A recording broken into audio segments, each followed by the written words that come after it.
পাতা প্রতিদিন ঝরতে থাকে, গাছগুলোর সৌন্দর্য একদম করে দিই।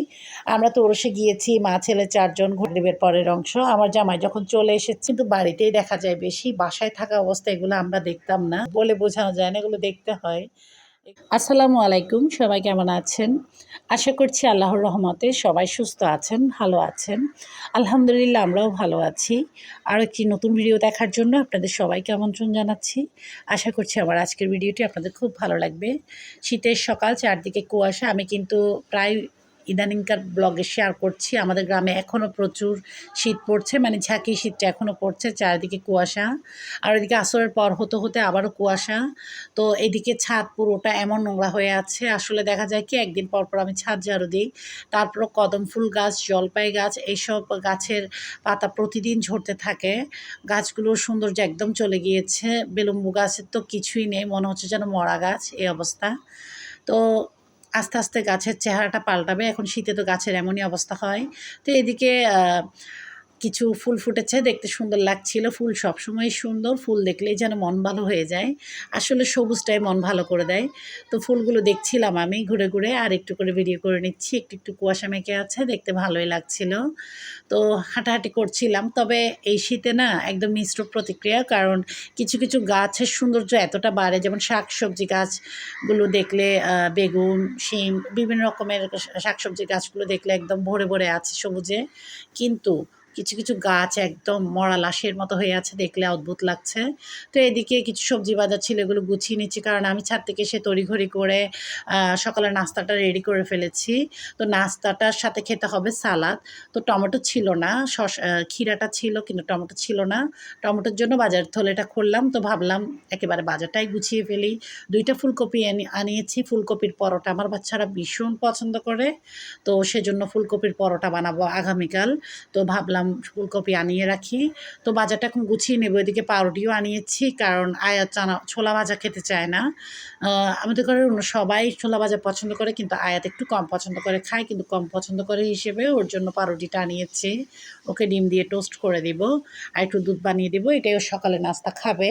তো গত ভিডিও যারা দেখেছেন আমার শ্বশুরবাড়ির এখানে ওরসের আনন্দ, ভাবলাম ভিডিওটার অর্ধেক অংশ শেয়ার করেছি, বাকি অর্ধেকটা আজকে শেয়ার করে দিই।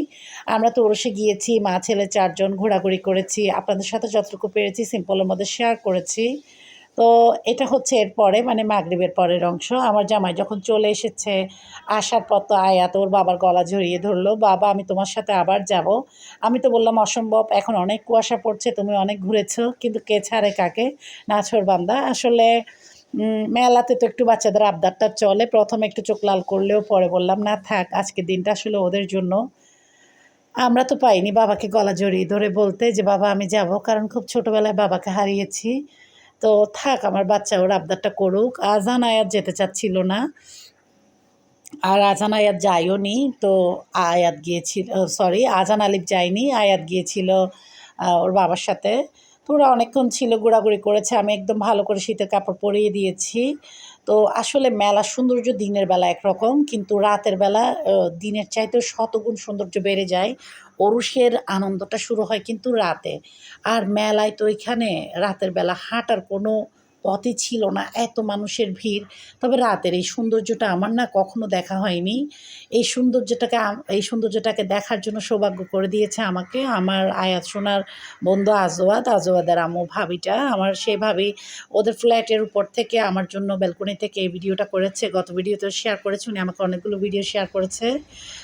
ওনার কারণেই কিন্তু আমি আপনাদেরকে এই ভিডিওর সুন্দর সিনগুলো শেয়ার করতে পারছি।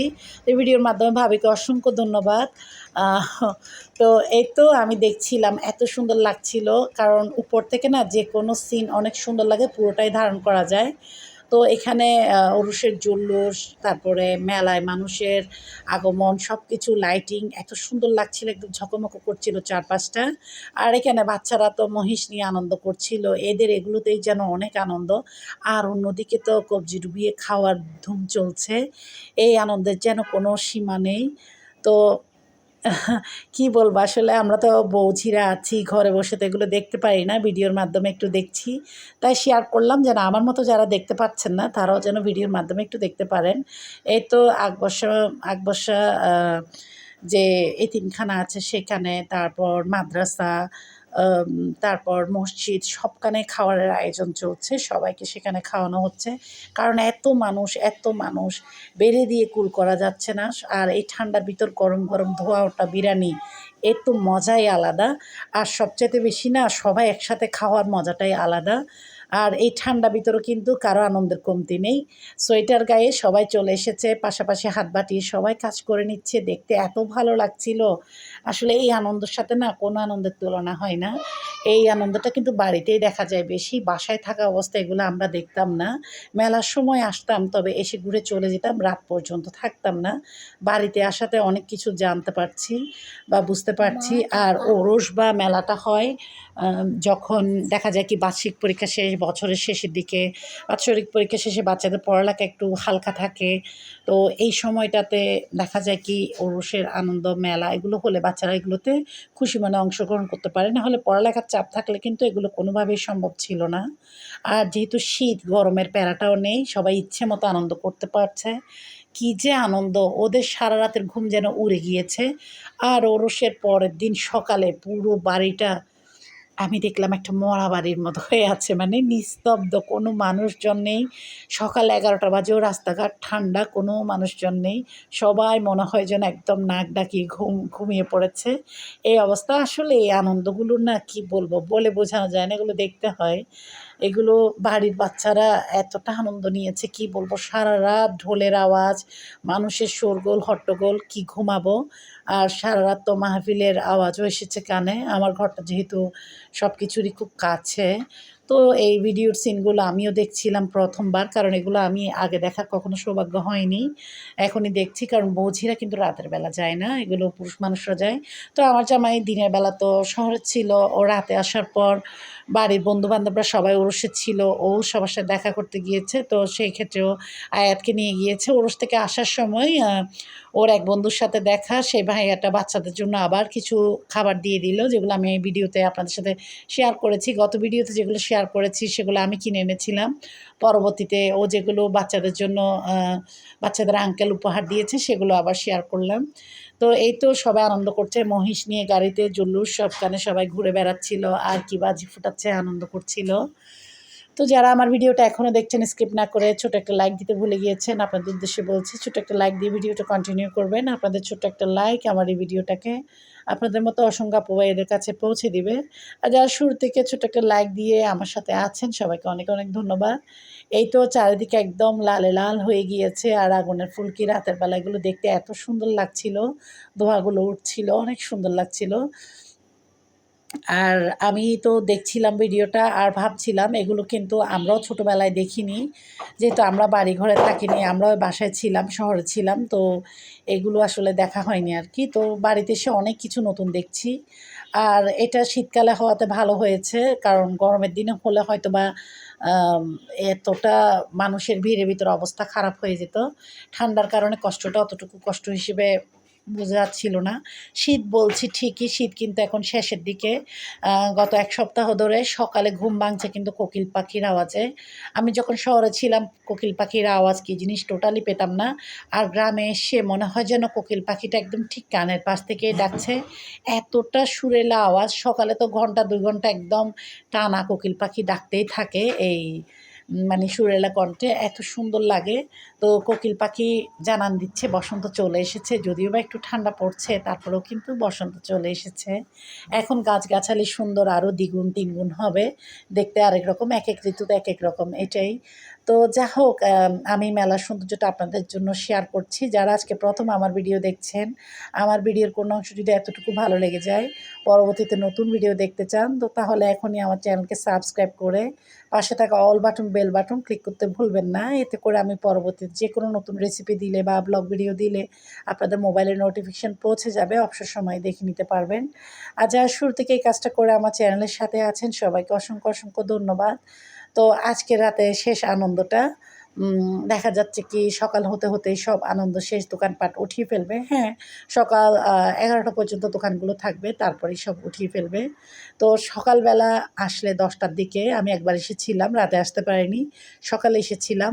এসে দেখি কি মানে দোকান বন্ধ করে ঝাঁপি দিয়ে এর পাশেই দেখা যাচ্ছে দোকানদাররা পড়ে ঘুম। দেখে আসলে এমন অবস্থা লাগছিল। তো যা হোক এখানের আনন্দগুলো দেখছিলাম। আর বাচ্চারা তো কুটুস করে মেলার থেকে আনা জিনিসগুলোই খেয়েছে। তার কি বলবো? মানে মেলা মানেই কিন্তু আনন্দ। ওরসের ভাতও পাঠিয়েছে ২য় দফা। তো আমরাও খেলাম সেগুলো। তো এই আনন্দের মধ্যে দিয়েই বছরের শেষের সময়টা কেটেছে আরকি আমাদের। বছরের শেষ বলতে বছরের শুরু এবং বছরের শেষ ২ সময়টাতেই আমরা আনন্দ পেয়েছি। আসলে এই আনন্দগুলো বাসায় থাকতে অনেক মিস করেছি। বাড়িতে এসেই পেয়েছি। তবে শহরের অনেক কিছু বাড়িতে এসে মিস করছি। আসলে দেখা যায় কি মানে মানুষের মন বলে না যে নদীর একুল বলে ওকুলে সুখ, ঠিক এমনই শহরের এক আনন্দ, গ্রামের এক আনন্দ। ২ জায়গার ২ রকমের আনন্দ। যেমন এতদিন শীতের এক রকমের আনন্দ ছিল, সামনে আসছে বসন্ত। বসন্তের আনন্দটা আবার আরেক রকম। তো এইসব আরকি। আবার সামনে আসছে রমজান।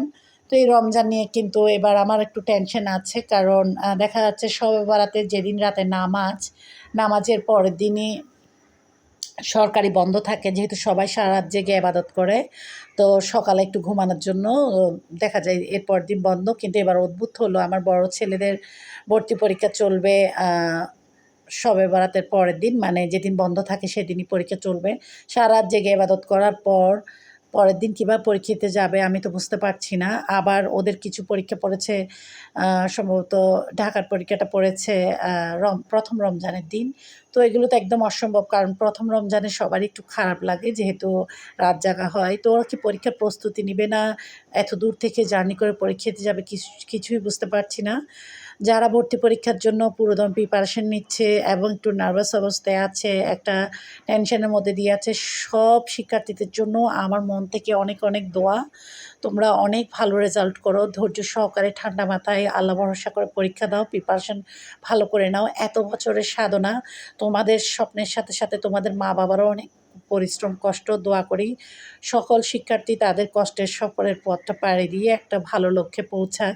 তাদের জীবনটা একটা সুন্দর লক্ষ্যে পৌঁছে আরও সামনের দিকে যাক, তাদের আশাটা পূরণ হোক। তো এইটাই দোয়া করি। আপনারাও সবাই দোয়া করবেন। এর মাধ্যমে আজকের ভিডিওটা এখানেই শেষ করছি। আল্লাহ হাফেজ।